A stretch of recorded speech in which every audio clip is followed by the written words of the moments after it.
Right, so welcome back to the Educating Alfie podcast. You'll be pleased to know that my New Year's resolution was to be consistent with the podcast. So hopefully I should be releasing a few more podcasts in 2022. And for the first podcast, we have Dr. Jim Taylor from KwaZulu-Natal in South Africa. Jim was the Director of Environmental Education for the Wildlife and Environment Society of South Africa, otherwise known as WESSA, and has a lovely South African accent. Jim is involved in education programs both in Southern Africa and across the world. Now, the environment and climate change is very topical with lots of information out there, but the message doesn't still seem to quite be getting through.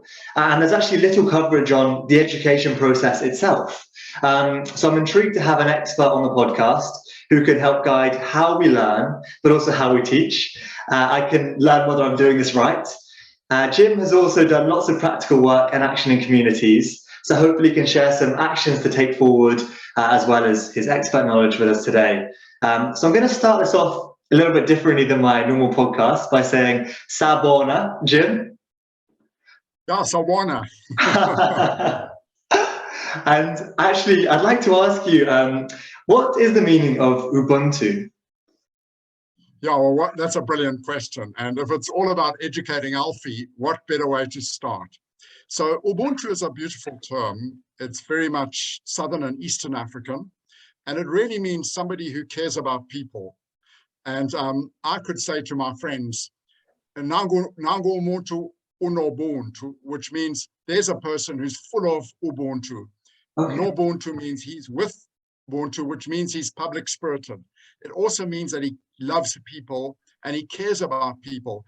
And that's what makes Ubuntu such a very, very beautiful term, in that you always put others first if you are imbued with the spirit of Ubuntu. So, man, Alfie, what a fantastic place to start your podcast. You know, I grew up with isiZulu speaking people, and I learned such deep wisdoms that, and have tried to honor those and tried to develop a quest for Ubuntu in myself. It hasn't always been successful, but it's certainly been a wonderful trajectory to live one's life by. Yeah, well, it is a wonderful phrase, and I was really excited to ask that, to be honest. The other kind of indigenous knowledge that I picked up in one of your papers was that people of the same age are considered brother or sister, and parents are kind of more collective parents. Could you maybe expand on that, and other sorts of indigenous knowledge or phrases that are useful? Yeah, so it's also part of the deep wisdom of Africa. And although I live and work amongst isiZulu speaking people, it's part of the Nguni family of languages. So these customs that I'm going to talk about now are not unique to Zulu, but you find the same customs in isiXhosa, which was the language of primary language of Nelson Mandela. Siswati and other languages. Kiswahili in Eastern Africa is also an Nguni language. So in these customs, we say that somebody of my age, I should treat that person as my brother or my sister. If they're older than me, I should treat them as my father or even my grandfather. And if they're younger than me, I should treat them as my children. And if we remember these phrases, then no one would want to harm their mother or steal from their brother. So it gives the whole community a sense of cohesion, where these kinds of customs are remembered and practiced. And I just think it's too beautiful. And sadly, a lot of these traditional customs have been overwhelmed with colonialism, with policies like apartheid, where people were seen as separate. And instead of learning each other's wisdom or the wisdom of indigenous knowledge, we just try and have some sort of hierarchy or ascendancy over people. And I just think that's awful. And in some ways, sadly, it still lives with us today. Well, it's good to know that, you know, that those roots and those beautiful language still exist. I guess that kind of brings me on to, there's traditional ideas of modernity and progress and change. Is there different vocabulary for what change and progress is in those languages? Yeah, well, we all need progress, but with it comes a paradox. You know, so if the progress is bringing destruction to the world's life support systems, if progress means dams that harm rivers, if progress means using loads and loads of fossil fuels and mining our fossil fuel legacy that's actually keeping us alive, then with the progress comes these shadow sides, or the negative side of it. The other negative side is when Indigenous knowledge and Indigenous practices are not respected and are not brought into progress. So I think we need progress, but I think we need it with a sense of mutual respect and a kind of honoring of the Indigenous values that we could all learn from, indeed, especially in Africa, where there's such a rich cultural heritage wherever you go and whoever you meet. Yeah. And how do you think those values, or how do you see them, I guess, enacted on the ground? You know, you often see them. And I've just been into the village now, and I went into an informal settlement. And by saying the term Sawubona, which means I see you, which is a very warm greeting, Sawubona. And if I see lots of people, I say Sanibona, which means hello to lots of people. And as soon as I greet people like that, everyone comes back with a smile and asks me about myself. And I think very close to the surface, there's this richness of wanting to connect with people. And whether you're a white guy or you're speaking to a black person who may be unemployed and very poor, there is this sense of we can connect. And I just think that's too beautiful. And it's very evident in my daily life how many people are making these connections. Yeah, I think that's really special. And does that, I'm interested because, you know, identity is quite a big thing in Western, you know, politics and in Europe.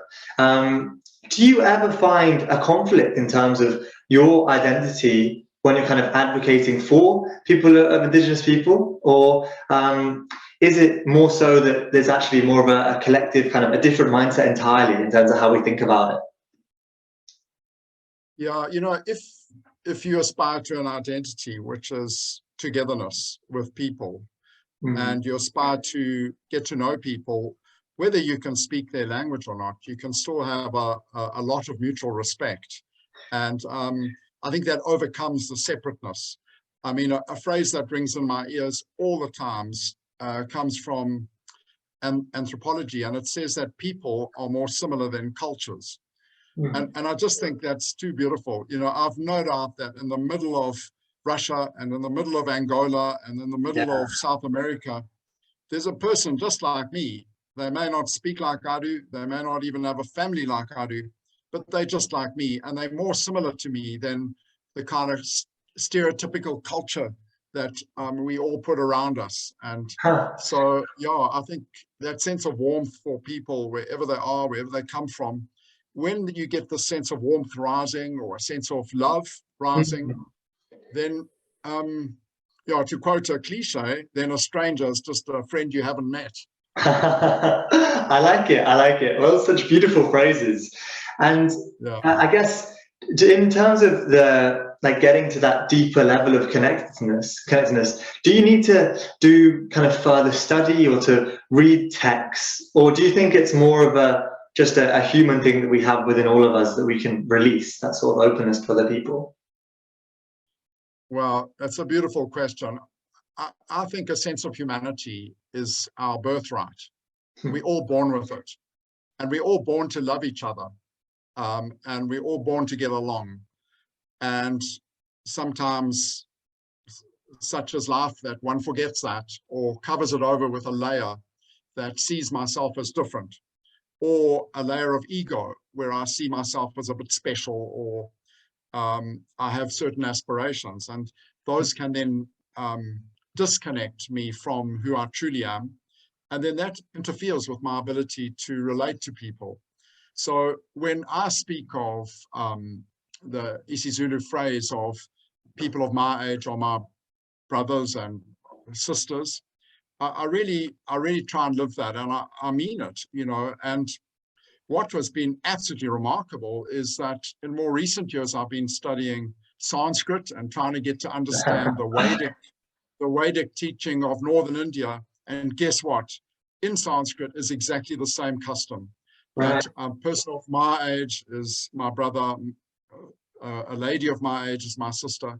And I can only think that the great civilization of the sort of Sanskrit era, which we're told goes back 2,000, 3,000, 4,000 years, that whole Indus Valley region down to the Red Sea somehow connected to the Kiswahili of Somalia and Kenya and filtered all the way down into the isiZulu we speak in South Africa. So for me, there's a deep sense of unity that we are imbued with as we are born.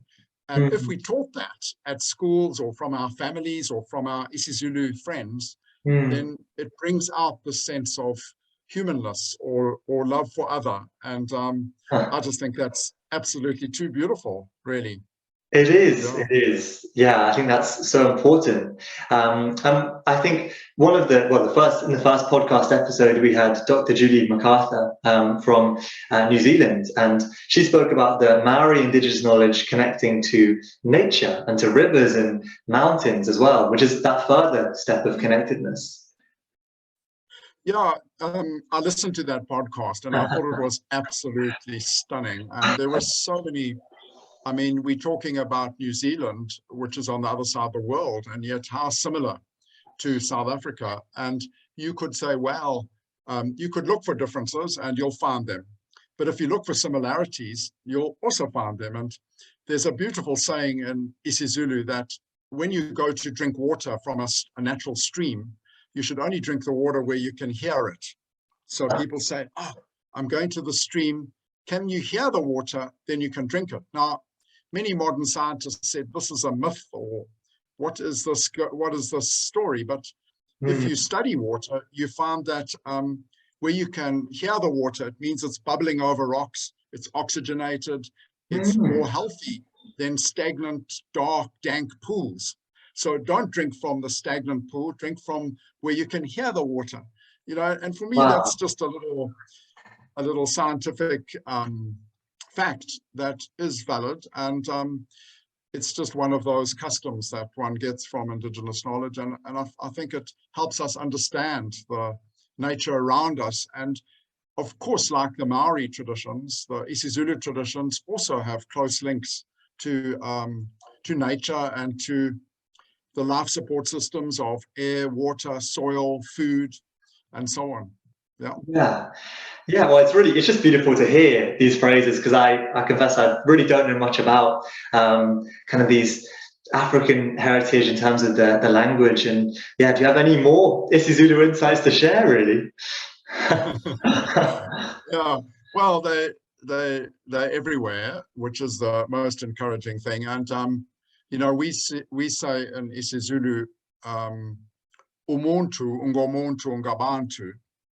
And what that really means is umuntu means a person. Ngabantu means of people, and that he's only a person because of other people. So in other words, no person is an island. We are only who we are because of others. And no one can survive on their own. Of course they can't. But if you remember that you are only given your birthright and your humanity because of other people, then this term umuntu, ngomuntu, ngabantu, it really has a beautiful ring about it. And the other feature of it is that isiZulu is one of the few languages in the world that is actually spoken poetry.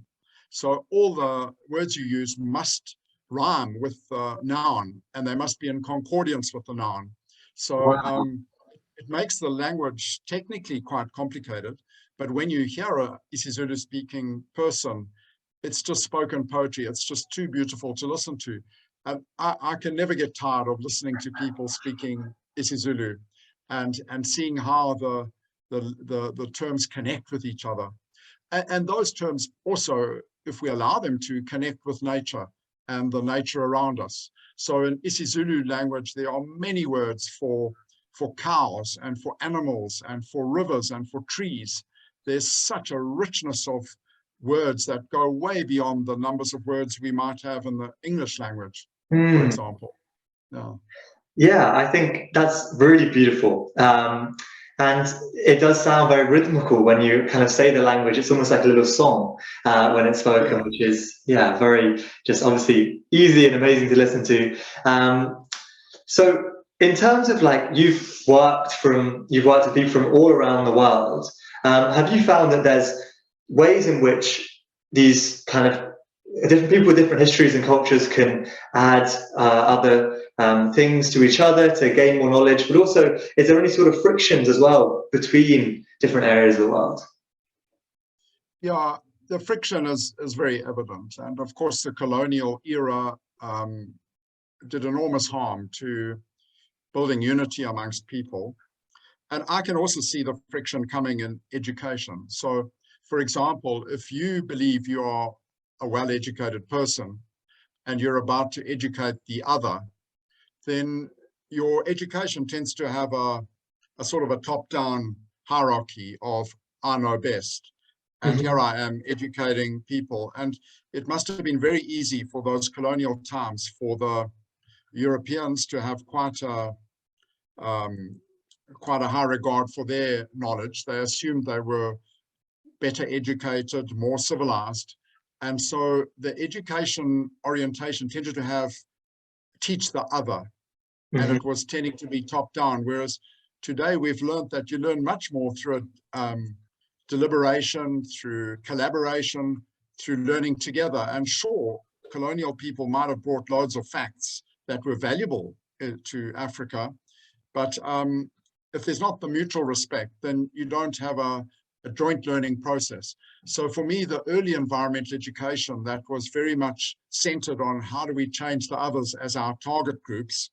I mean, a target group is a term borrowed from the military, and you set up a target so that you can kill people in the military paradigm. And isn't it sad that that was co-opted into some education programs to get to the target group? And for me, it was never like that. Well, we learned, shall we say, together we learned to overcome that sense of targeting others or getting at others into a much more open process of what can I learn from the people that I'm meeting. They may not have gone to school, they may not be able to speak English, but I know they probably have a much richer quality of understanding and maybe even life than I have. Right. And where this comes home to roost is often the people that are seeking to get the messages across often have a very high carbon footprint. They often fly in airplanes, they drive cars, they eat foods that have a high carbon footprint. And if they could only recognize that often poorer people may be living much more gently on the planet, and perhaps they could learn from them, then the learning becomes more of a sort of inclusive, mutual process. And so that overcomes the frictions that you allude to, you know. Yeah, I think that seems to have quite profound implications for I think just the way we do science in terms of its like cause and effect, and we try and understand one thing or one individual. If it's more of a kind of like a mutual, like a combination of just an interaction of ideas, that sounds a lot more complex and potentially quite hard to study and to learn from. Yeah, it seems more complex, and yet the more you do it, the easier it comes, you know. And so we often speak of deliberation as a key component of learning, and it's a very beautiful word because it has a deliberate intent. So we want to learn more about each other or more about the planet. So it's deliberate. The middle of the term is liberate. So through our dialogue, we can liberate each other if we share our anxieties, concerns, many of which are of our own, or simply in our own minds. And then Libra, which is to weigh up. It's the Latin to weigh up. So in the middle of that deliberation, we weigh up our understandings with each other, and we can liberate ourselves from misconceptions and beliefs we hold that perhaps aren't very valid. And for me, a key part of learning is unlearning. Right. unlearning the Yeah. habits and practices that, you know, I was brought up to think it was a good idea to have a motor car. And maybe in Africa, if you had lots of money, everybody wants to buy a motor car. Well, to unlearn that view and find out that it's more healthy to ride around on a bicycle or to share transport with others, you know, so it's only through deliberation that these kinds of aha moments come about, you know. Yeah, well, thank you for breaking down that word for me. I really enjoyed it. But yeah, I was actually going to ask you, from a European perspective, unlearning has become more on the agenda, as well as in that part of learning. And I guess that has a disruptive element to it. You know, you're sometimes wrong about things, so that can be hard for people. But obviously you're saying it's very important to do that. Yeah, and I mean, one of the exciting areas in research on education is what we call transgressive learning. You know, so transgressive learning is where you transgress normality. You're trying things out that are not in the public norm. And I mean, Bishop Desmond Tutu, who's a famous South African person, sadly passed on earlier this month. He, as an archbishop in 2014, said that we should not be using fossil fuels, not for anything. And I just thought, you know, in 2014, that's a very transgressive statement. And even the formal church was saying, you know, is this man a radical? You know, how can he say we shouldn't be using fossil fuels? And yet now, you know, 8 years on, it's become the norm. So by being transgressive, he was able to learn a different way of living more gently on the planet. And so it could be a conflict, or it could be a way of doing things that is more meaningful, a little bit deeper, and building better relationships, perhaps. Better relationships with each other, but also with the planet, you know. Which, you know, I didn't describe as complex, but it's also very natural. That is how human beings work. We're constantly interacting and responding to stuff. So yeah, it does seem to fit. Yeah, I mean, perhaps my best quote from Nelson Mandela was when he said that people can be taught to hate. And we see that everywhere. But people can be taught to love. So if they can be taught to hate, they can be taught to love. And since love is a more natural part of the human psyche, then it's much easier to teach people to love. You know, so I mean, that is a super positive way of going about living, you know. It is. It's wonderful. So do you think, because there'll be some people out there who think, you know, maybe a bit nihilistic, what's the point? People are intrinsically bad and selfish and stuff like that. How are you sure that, you know, it's love that powers us or is the most important factor? Well, I think that there's absolutely no doubt that it's love that in the Sanskrit language, we taught that love is the only true emotion. So whether you believe that or not, you only have to approach somebody with love in your heart and see how far you get. You know, whether you're going to the corner shop to buy a fizzy drink, or to buy a lunch, or buy a beer from a bar. If you go in with love in your heart and a smile, see how far you get in your transaction. But if you go in pessimistic, thinking the whole world's against me and you know, everybody's miserable and that's their true nature, well, that's the world you'll encounter. And love, some say love is the natural in-between. So if I look at a stranger and I think love is the natural in-between between us, then there's more chance of a connection happening. And that's just too beautiful. Also in the early Vedic teaching, it is said that water is the physical manifestation of love. And in the physical universe, you'll have water, but it's actually love. And if you think about it, water holds everything together in a physical sense. It holds together our bodies, it holds together matter. And yeah, so, and we have love as the natural sort of spiritual basis within us. And when I meet somebody who's angry or cross, it's much more useful to see that as a layer that they've put over themselves, a layer covering up their potential of love. And one day they'll overcome that layer and take it off and allow their natural love to come shining through. One day that'll happen. One would hope sooner rather than later. And when I see myself having these layers over me, layers of doubt, fear, aggression, anxiety, then I can see those as simply layers that I can learn to remove and allow my natural love to come shining through, because that's what it's there for. Yeah, I think my personal experience is that I was working as a healthcare worker, as a physiotherapist in the NHS for the last couple of years.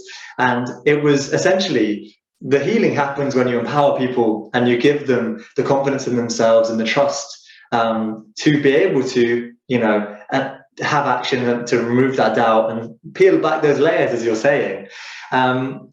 Yeah, which is, I've seen that on the ground, which is great. It's brilliant. In terms of, water as being the in-between and being love, I think that's a brilliant idea. Maybe it's not such a good idea now that water is quite scarce in the world. But, of course, water comes in flows and processes. So if we see love in that way, then it can be renewed and empower us all. I guess what I was going to ask is actually, you said that, people can eventually come back to that state of love that's within them. People would say, the climate crisis is now, it's very urgent. Can we afford to wait for people to become loving and connected, or do we just have to, make the action happen?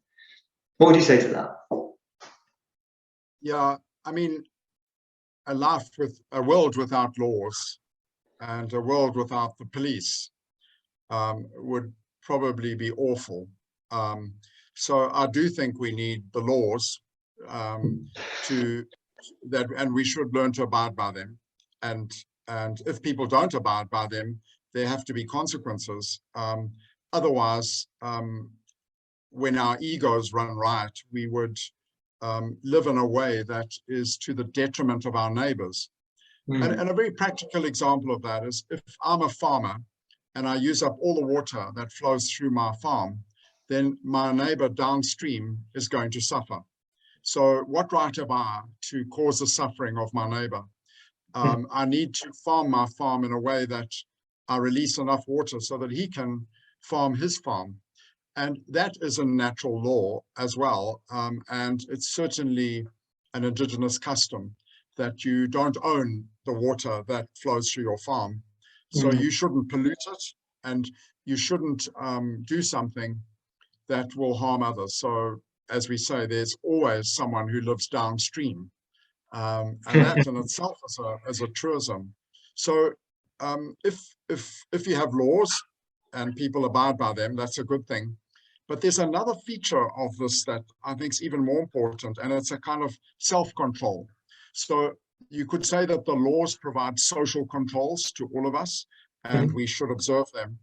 But for me, self-control is where people choose to act for the common good because they've learned that it's in the best interests of society, and it's actually in their own best interests to act with self-control as opposed to just the controls that are imposed on us by society or nature or the environment. So many of our education programs are drawing on this idea of developing self-control as a way of doing the right thing, not just for my personal benefit, but for the benefit of the people around me and those who live downstream, if you like. Yeah, I read some of your research about self-constraint, which I assume is kind of like, kind of what you're describing there. It's interesting because, sometimes laws can be, if you have your land and your area and your entitlement to certain things, they can seem quite selfish. But I think probably beliefs and networks are, in a way, almost stronger in some cases. Yeah, that's absolutely right. And I mean, one of the common features of indigenous peoples worldwide has been that land isn't owned by individual. It can't be owned in truth. And we should be sharing the land as we share the air we breathe and the water we drink and so on. So it was a colonial feature in Africa that put boundaries around land. And it was that same forces that put boundaries around countries. And in many cases, those political boundaries separated families, separated tribes, and it was awful. And yeah, so they kind of imposed boundaries. And we forget that people are our neighbors, even if they live in a different country, speak a different language. And we could do better to learn that, I think, yeah. I agree, definitely. Yeah, so in terms of just the environmental education things that you do, I'm intrigued as to the difference between environmental education and education for sustainable development. Could you maybe elaborate on the difference between those two and what they are? Yeah, I mean, historically it came about that for some people, environment education was going outside to learn about nature. And obviously that's important. Whereas education for sustainable development had a broader view. It includes the social issues, the political issues, the economy, and it had that strong sustainability emphasis. So for some people, it was a broader view. For me, they're pretty much the same, and they really are a quest for relevance, so that the learning is relevant to ourselves and our future. And they all seek to bring about a more sustainable way of living on Earth. And we're learning now more than ever that if we don't live more sustainably, then we don't have a very pleasant future.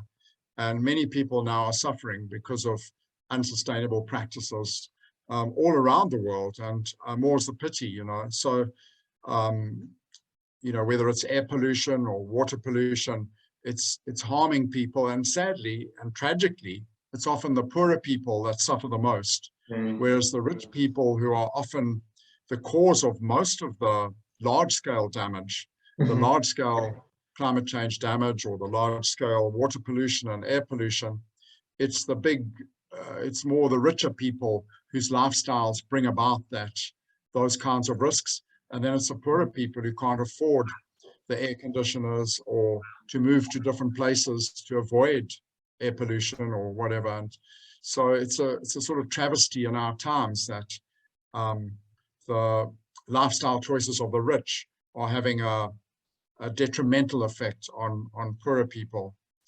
And we may not think we're rich, but anyone who drives in a car, anyone who has a bank account is a rich person.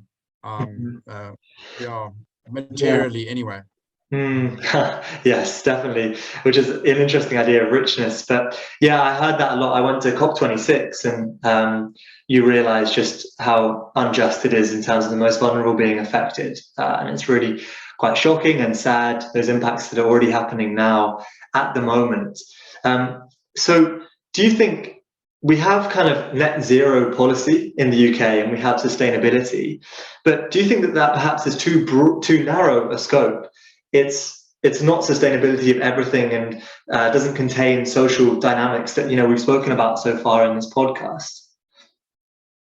Yeah, I mean, sustainability is often seen in quite a narrow way, and if it doesn't include a sense of humanity, if it isn't attending to economic issues and political issues, then it is probably too narrow.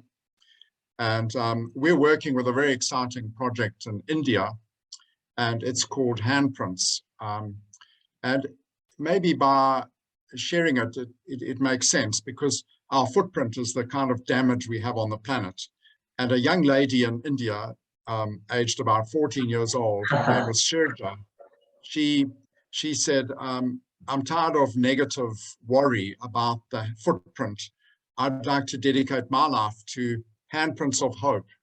And a handprint for her became a sustainability action that anyone could take. So it could be a local practice or whatever. So we've developed a handprint education program, and it steers us towards the positive things we can do, rather than just be fearful and negative and doubtful about all the climate change risks. A handprint can be a symbol of hope and a symbol of the practices that we can engage with to live a life that's a little bit less detrimental on the planet.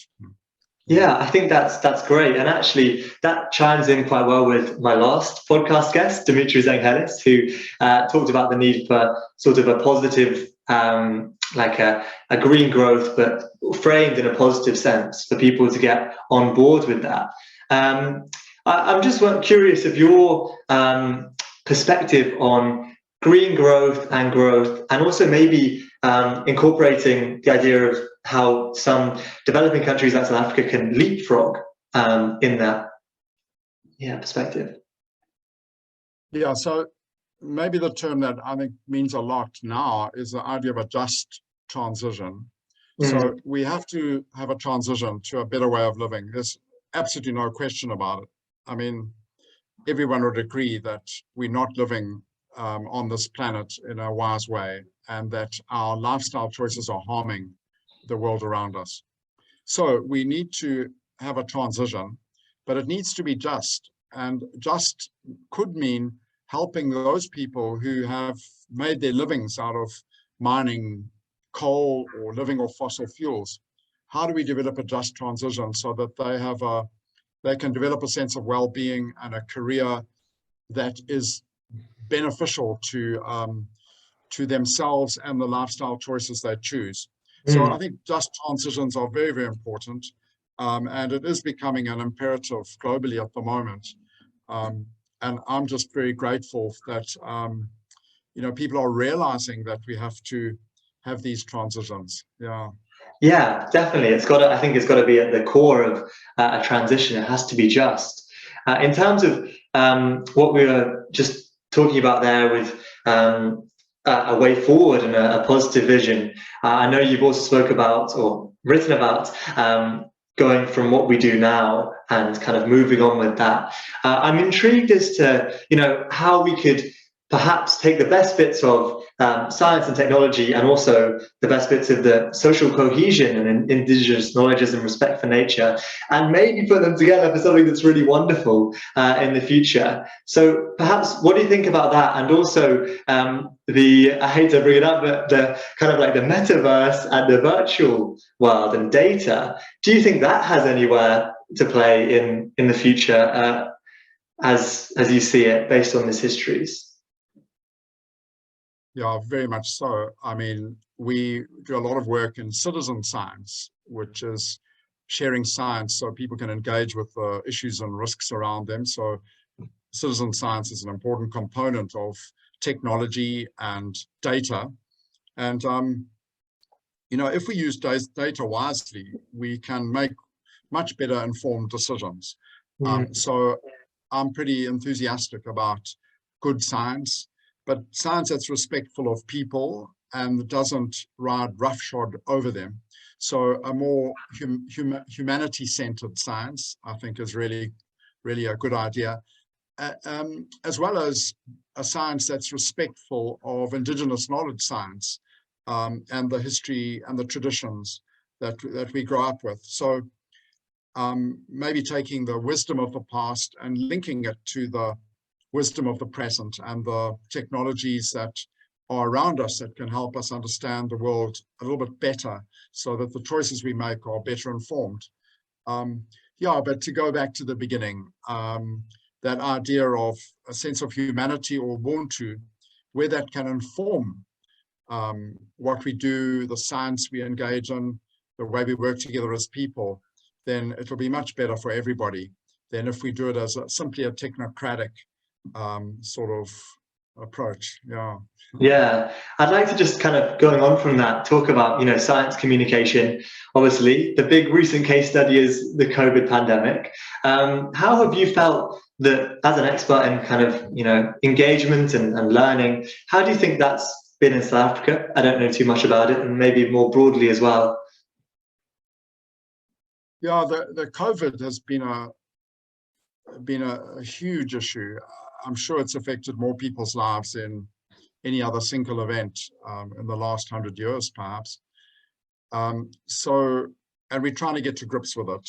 And it's very difficult. You know, there's so many conflicting opinions and so on.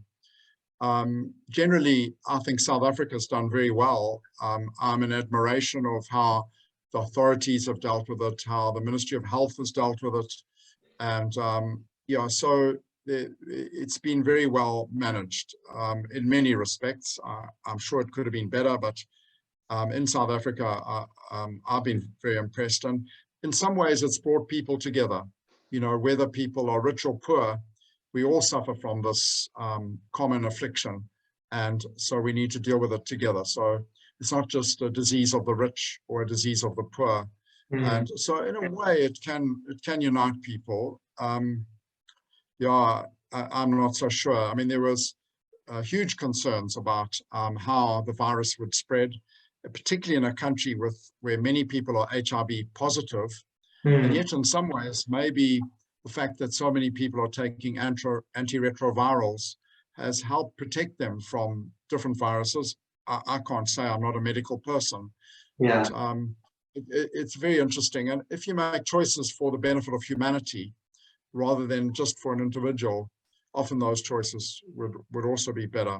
So interesting times we live in. And, you know, learning to cope with uncertainty is a key way of learning. So we live in an unpredictable world, and learning to cope with uncertainty and risk is a healthy way of doing things. There's no one answer ever. And yeah, it's a much broader view than that.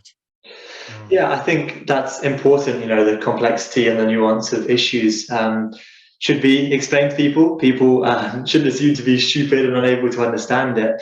But kind of just, yeah, moving on from that slightly, in terms of climate change, I'm intrigued to know, do you think, say, with COVID and with climate change, people sometimes believe the wrong information, things that aren't true because they're online in conspiracy theories, or maybe they have a breakdown of trust in traditional sources, etc.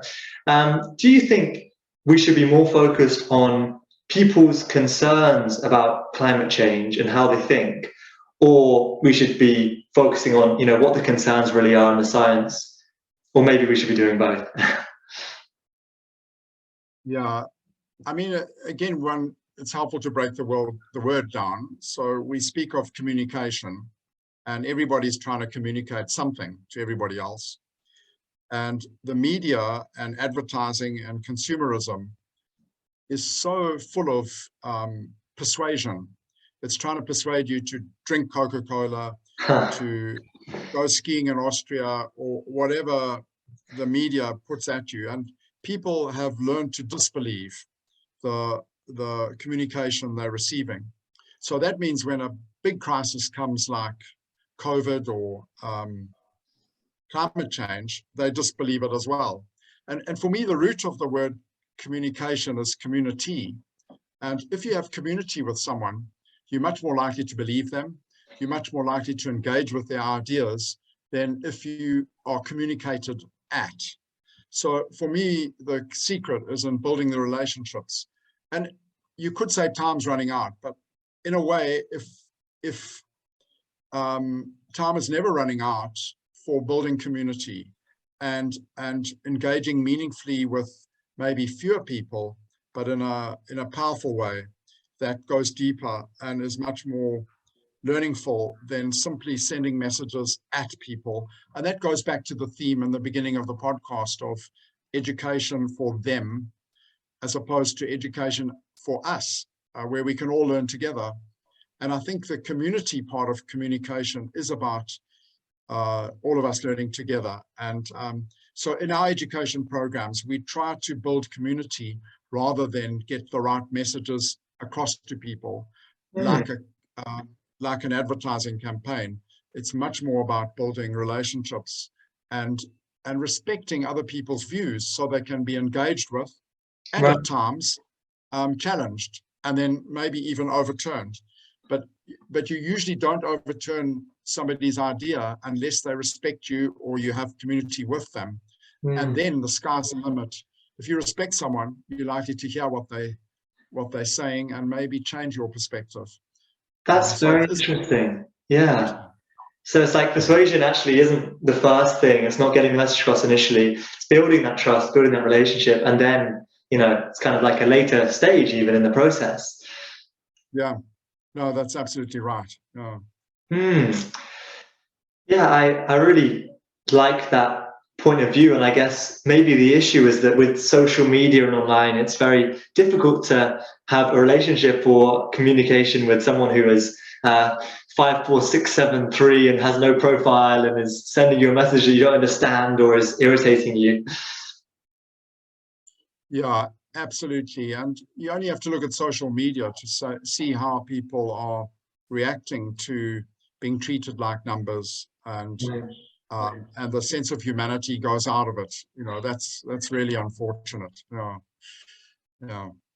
Great. Yeah, so I think that's a great takeaway, you know, from this, in terms of just listening and engaging with people, and I guess that comes from also having a trust in other people as well, which leaves you a bit vulnerable. You've got to kind of believe that you don't know everything and people have things to offer you, which is sometimes a difficult process to do. Could you maybe just, I think we've covered loads and loads of stuff, it's been really interesting. Could you maybe end with talking about an example of this or a case study on the ground where you've seen these processes happen and the outcome of what's gone on? Yeah, there's so many examples where this develops. And, you know, if you believe in yourself, it's much easier to connect with other people. But if you doubt yourself, then you'll doubt everybody. So building people's confidence, as you put it earlier, is just of paramount importance.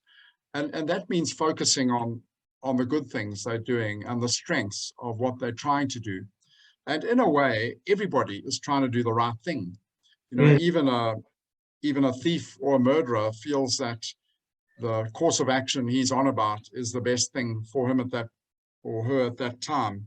And it might be hugely misguided and lead to unfortunate consequences, but that's the space they're in. So, I mean, we work very closely in a local community, and as people get older, many of them look forward to retiring. And I work with a friend, his name is Baba Kele, and he's now in his late 60s. And he says he's proud now to work for the benefit of his community for the rest of his life.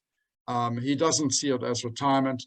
He doesn't earn a salary, but he says he gets much more satisfaction when the things he does is to the benefit of others than if he was simply earning a salary or something. So there's a situation where instead of looking for a retirement where he's putting his feet up and sitting at home, he's saying, what can he do that'll be for the benefit of his community with whatever skills he has?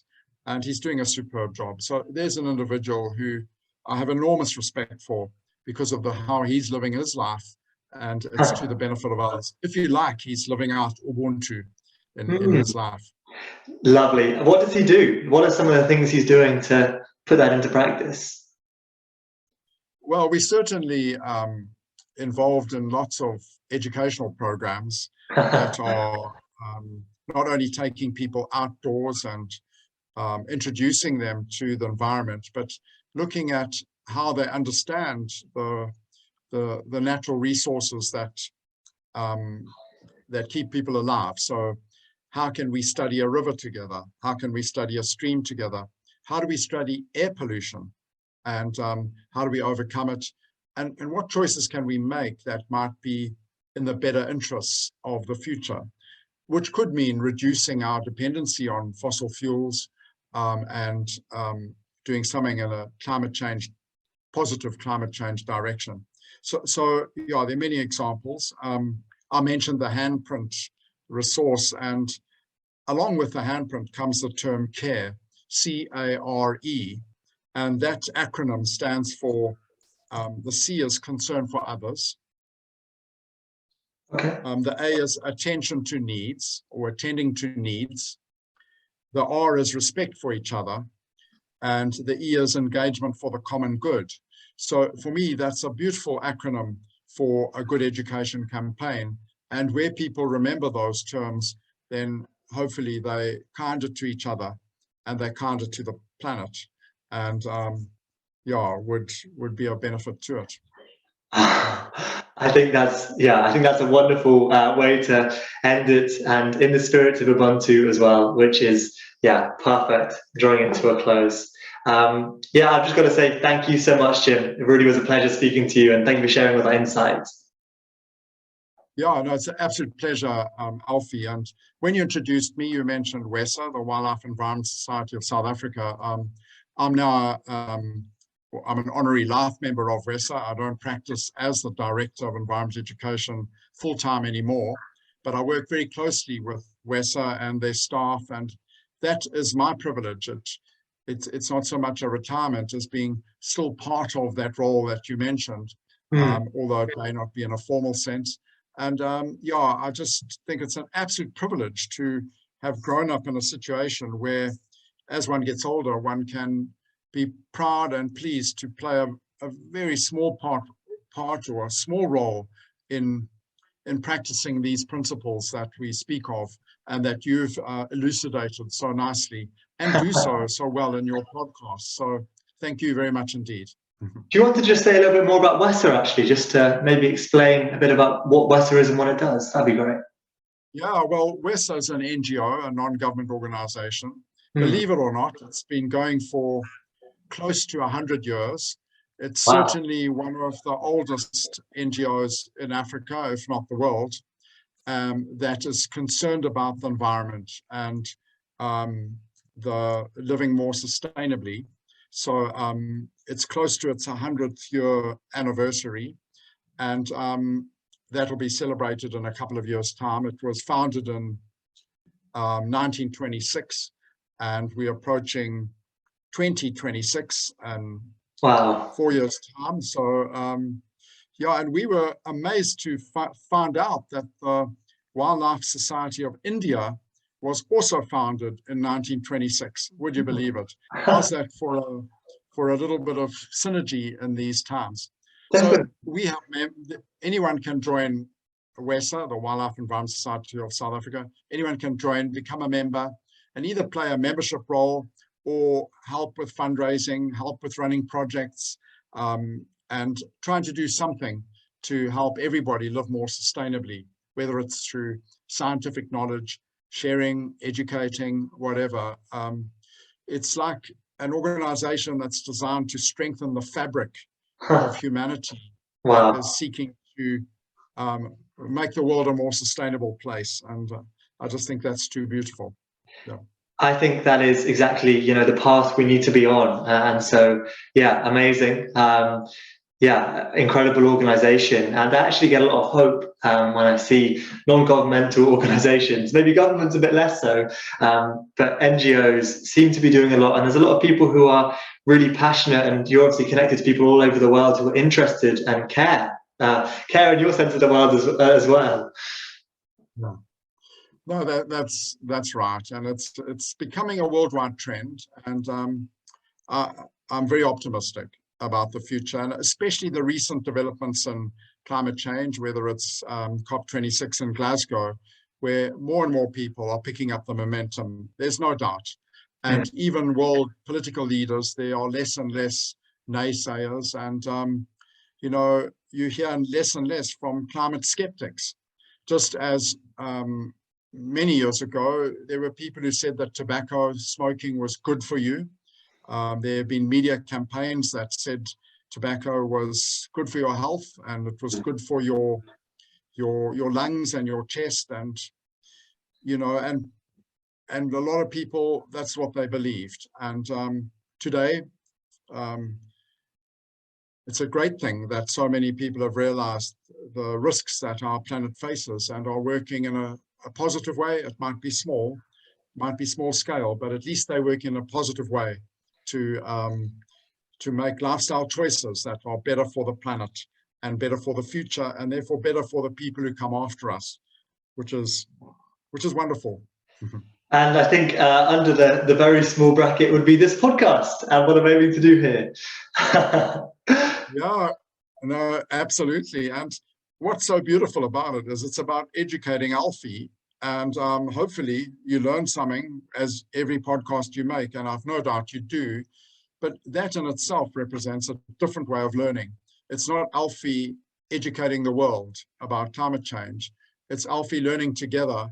And how much more do people warm to what you're saying when you're engaging with them in this way? And I just think that it's an inspirational title for your podcast. Well done. Thank you. I wasn't fishing for compliments, but I appreciate it. I think, well, it's been really enjoyable and great to have people like you on the podcast who are so knowledgeable and experts. So yeah, without people like you, it wouldn't be possible either. So we've got the mutual synergy here. Thank you very much. Go about it. And, you've got to trust the moment. And the moment will always be where the wisdom is, not the pre-recorded stuff, And we could have spent months trying to plan the meeting, and it probably wouldn't have been as good. And perhaps you know this, but again, to go back to my Sanskrit interest, in Sanskrit, the word for wisdom is wheat, and the word for wit or humor is wheat. So in Sanskrit, wisdom and a sense of humor are together, because a joke or something that's funny is always in the moment. You can't pre-plan it. And a wise person always lives in the present as well. So wit and humor go together. And I just think there's some sort of meaning in that, So yeah, so the spontaneous discussion, trusting the moment and being enthusiastic about it is a lovely way to do things.